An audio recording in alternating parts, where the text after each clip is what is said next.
Book summary rich dad poor dad का सारांश हिंदी में। Name of the book rich dad poor dad. Author mister Robert T Kiyosaki. किसके लिए है ये किताब? ये किताब एक कक्षा 8 में पढ़ने वाले छात्र से लेकर एक शिक्षक, बिजनेसमैन तथा उन सभी के लिए है जो अपने जीवन में कुछ बड़ा करना चाहते हैं। ये पर्सनल फाइनेंस पर लिखी गई सर्वश्रेष्ठ किताब है। यदि आपने पर्सनल फाइनेंस के बारे अभी सीखना शुरू किया है तो यह आपकी पहली किताब होनी चाहिए। रिच डैड पुअर डैड की समरी हिंदी में।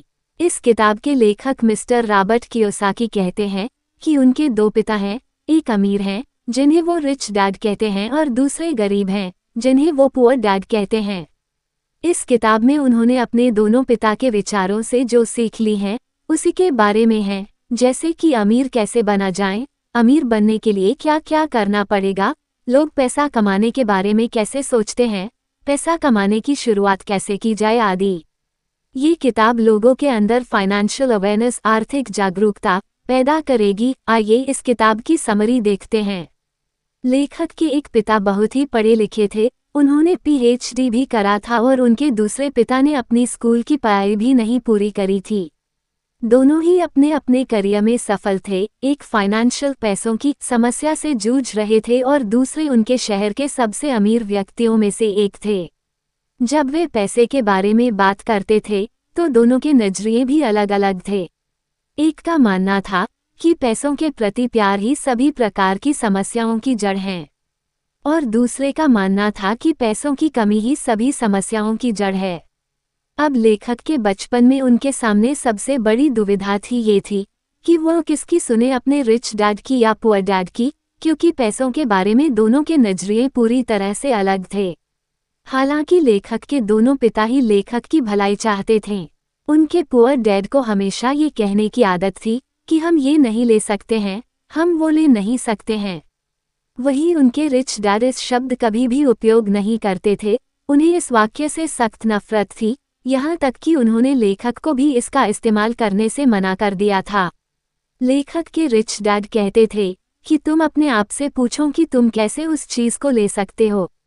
उनका मानना था कि जब तुम कहते हो कि तुम ये चीज नहीं ले सकते हो तो तुम्हारा दिमाग काम करना बंद कर देता है, और उसके विपरीत जब तुम अपने आप से ये सवाल पूछते हो कि तुम उस चीज को कैसे ले सकते हो तो तुम्हारा दिमाग अपने आप काम पर लग जाता है।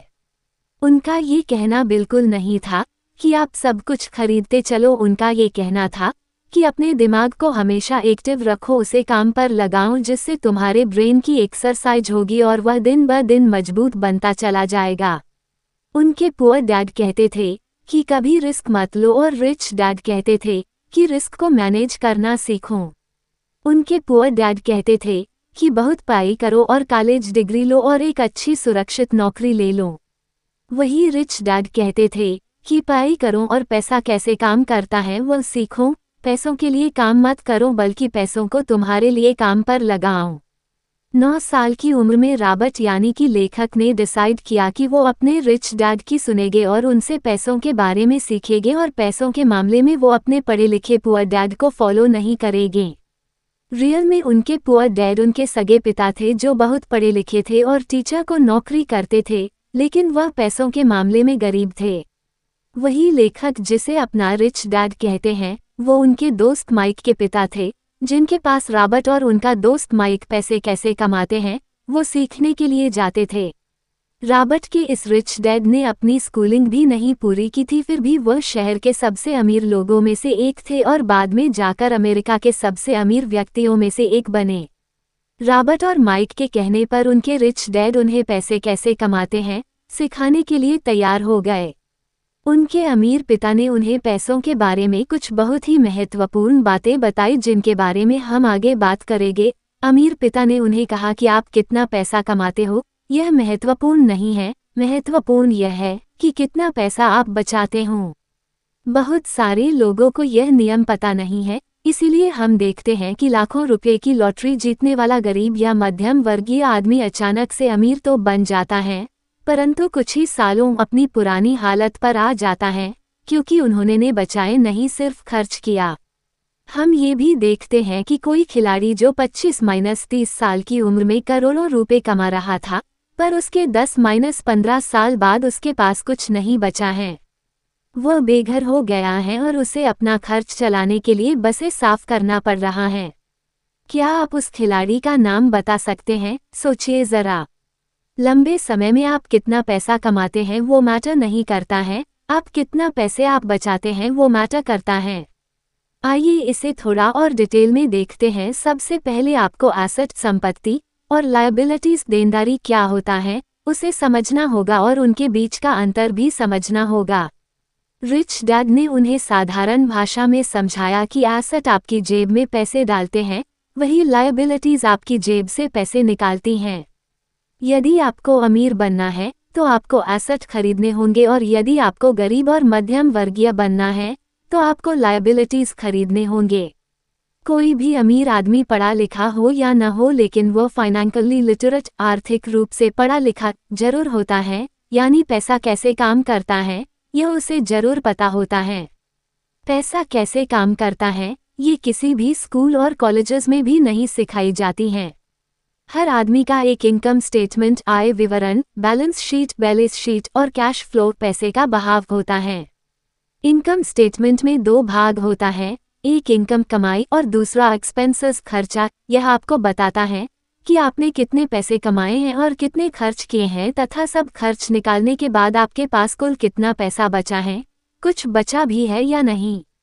बैलेंस शीट में भी दो भाग होते हैं, एक एसेट संपत्ति और दूसरी लायबिलिटीज देनदारी। आपके एसेट आपके लिए पैसा बनाते हैं, ये आपको पैसा कमा कर देते हैं, जैसे जमीन, शेयर मार्केट और बॉन्ड्स में लगाया गया पैसा, इंटेलेक्चुअल प्रॉपर्टी, बौद्धिक संपदा आदि।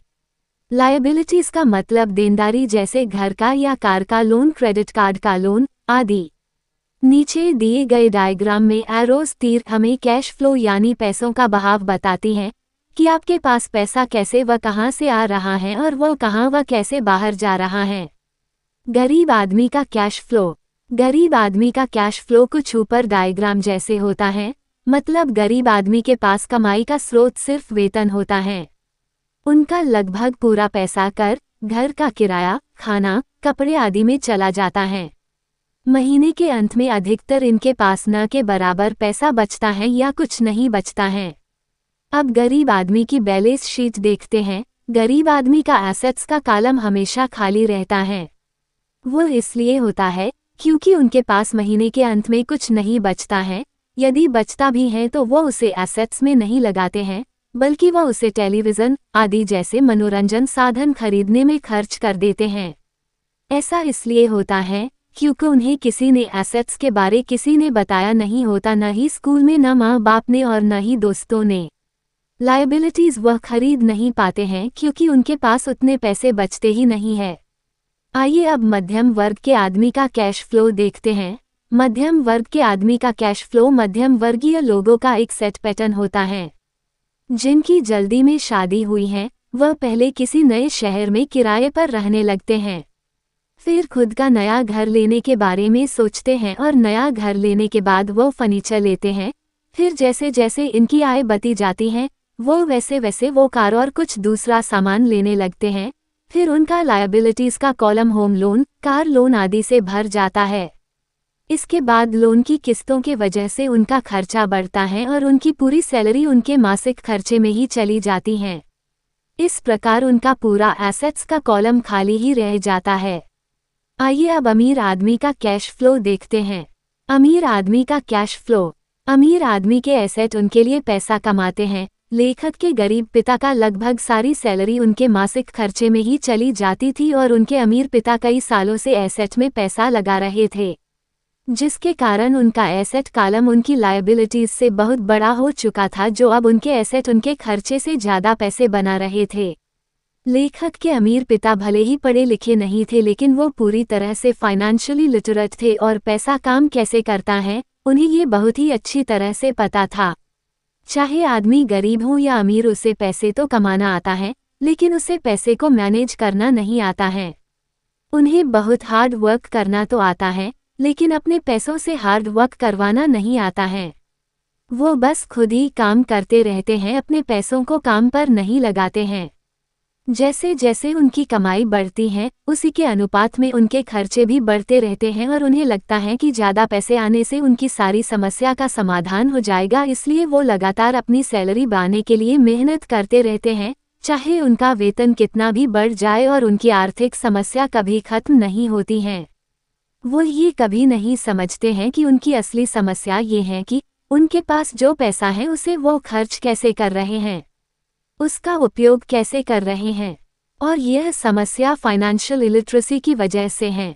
सबसे पहली बात जो आपको माननी चाहिए वह ये है कि सबसे पहले खुद को पे करो। जो भी पैसा आप कमाते हैं उसमें से कुछ हिस्सा अपने लिए रखो, यानी कि अपने लिए पैसे बचाओ, और उन बचे हुए पैसों से ऐसे एसेट खरीदो जो आपके लिए पैसा बना सके, यानी आपको पैसा कमा कर दे सके।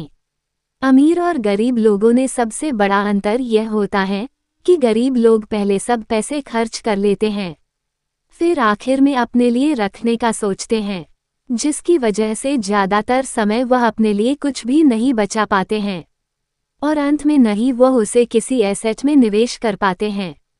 वही अमीर लोग सबसे पहले अपने लिए पैसे बचाते हैं और उसके बाद अपने खर्चे करते हैं। ये करने के लिए बहुत ही प्रयास और सेल्फ डिसिप्लिन की ज़रूरत पड़ती है।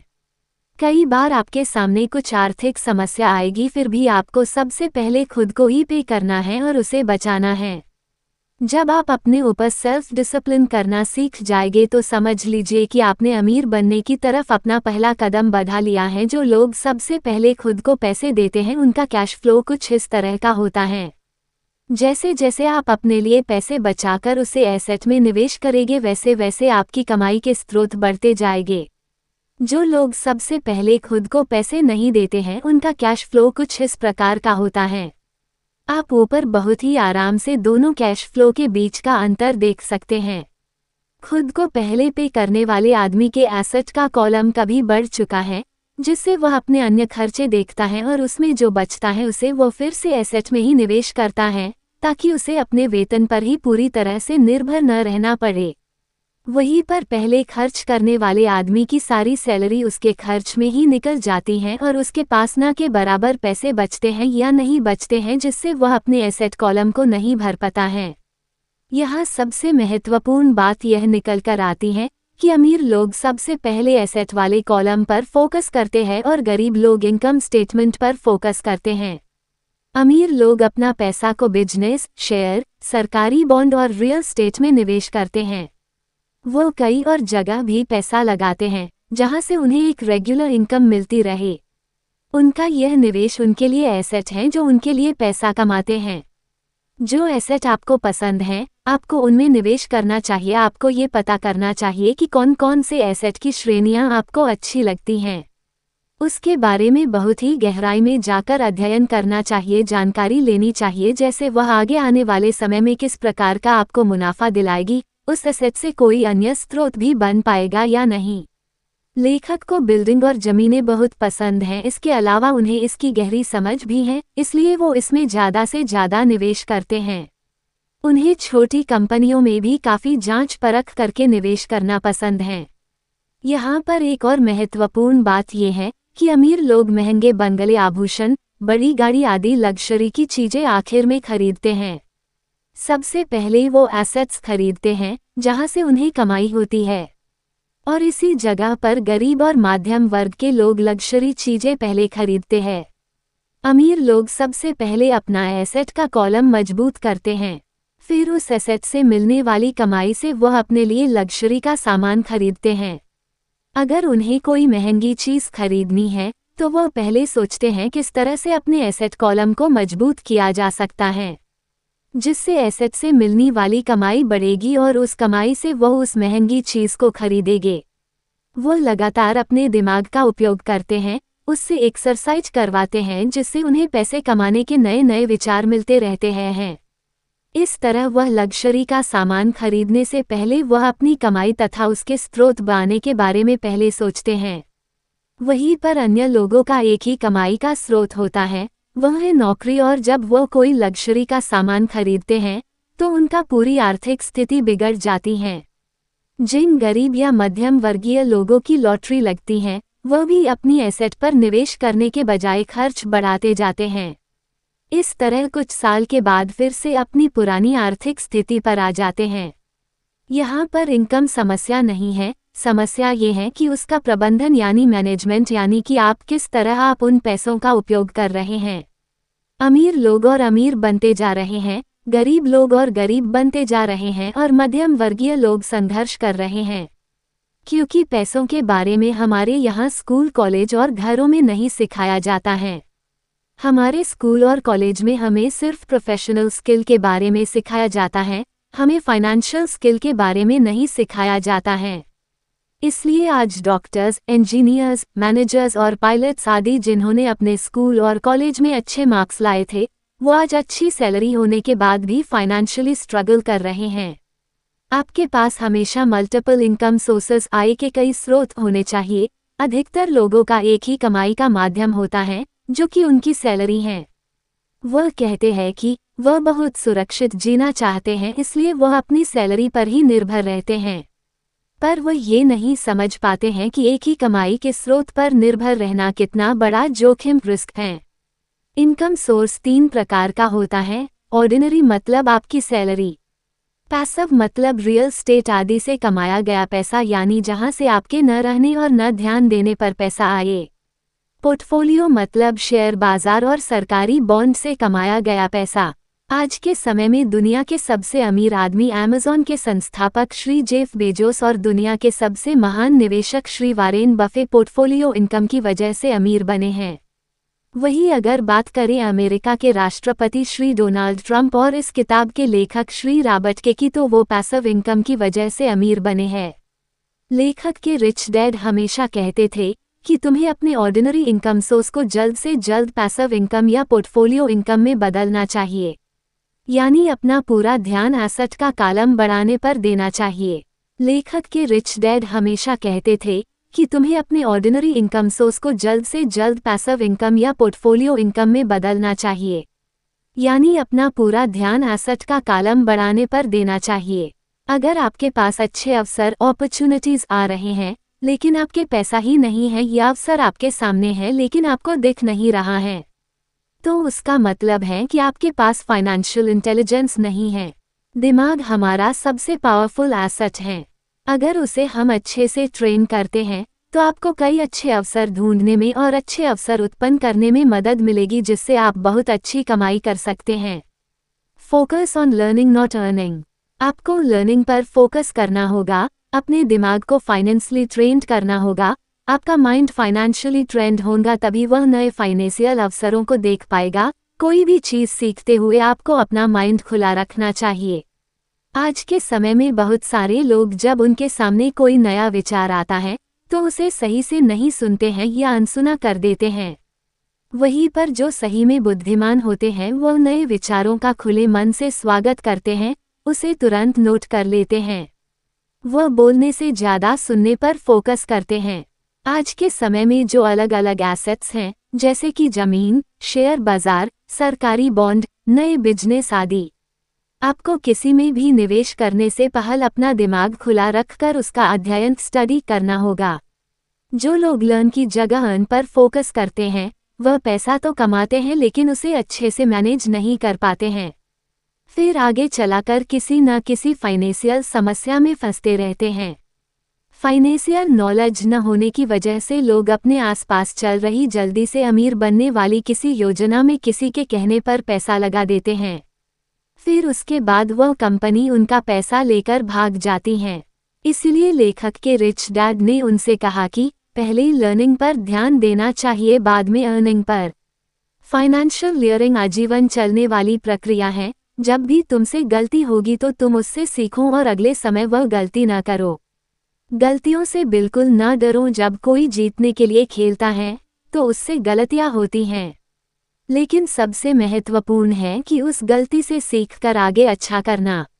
रिच डैड ने लेखक को रिस्क मैनेजमेंट, जोखिम प्रबंधन सीखने को कहा।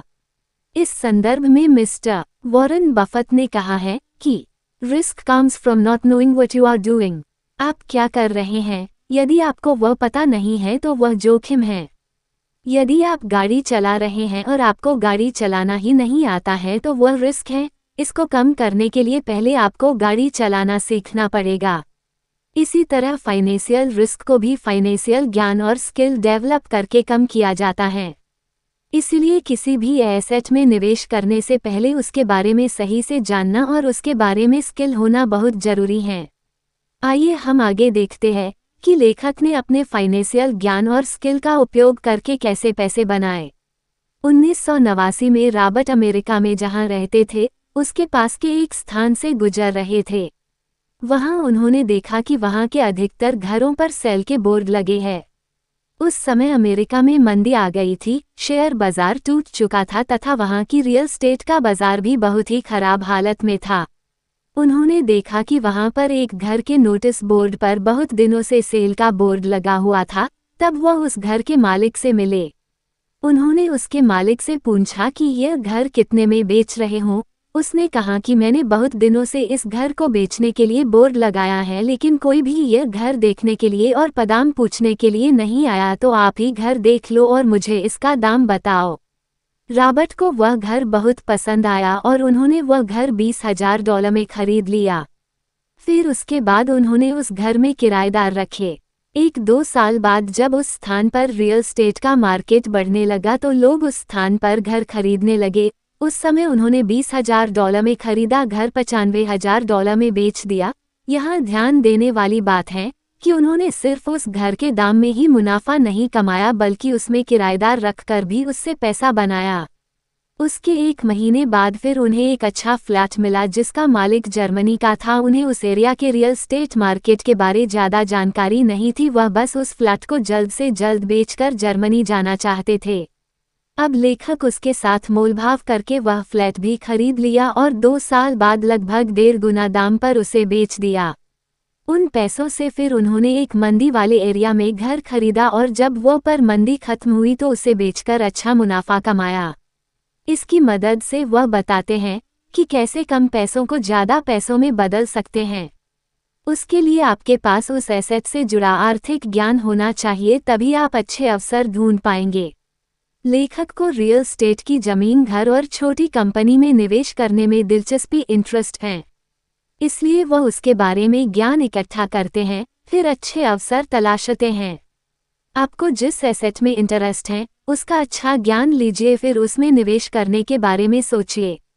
दोस्तों, अंत में लेखक ने पुनः एक बार याद दिलवाने की कोशिश की है कि गरीब और मध्यम वर्ग के लोग पैसों के लिए काम करते हैं, वही अमीर लोगों के लिए पैसा काम करता है। अमीर लोग अपने एसेट कॉलम को बढ़ाने में लगे रहते हैं। उन्हें उससे जो मुनाफा मिलता है उसे वो वापस वही और पुनः निवेश करते हैं। इस तरह उनका पैसा उनके लिए लगातार काम करता है। किसी भी एसेट में पैसा लगाने से पहले उसमें जिन लोगों ने निवेश किया है उनसे मिले जो लोग उसमें निवेश करके सफल हुए हैं। यदि उनसे मिलना संभव नहीं है तो उनके बारे में पढ़ें और उस एसेट के बारे में गहन ज्ञान हासिल करने का प्रयास करें। दोस्तों, ये थी रिच डैड पुअर डैड की हिंदी में समरी। आपको इस किताब में दिए नियमों को अमल में लाना होगा, तभी जाकर आप जल्दी अमीर बन पाएंगे। अब यह आपके हाथ में है कि आप जो पैसा कमाते हैं उसे पूरा खर्च करते हैं या सबसे पहले खुद को पे करके उसे बचाकर सही जगह पर निवेश करके अमीर बनते हैं।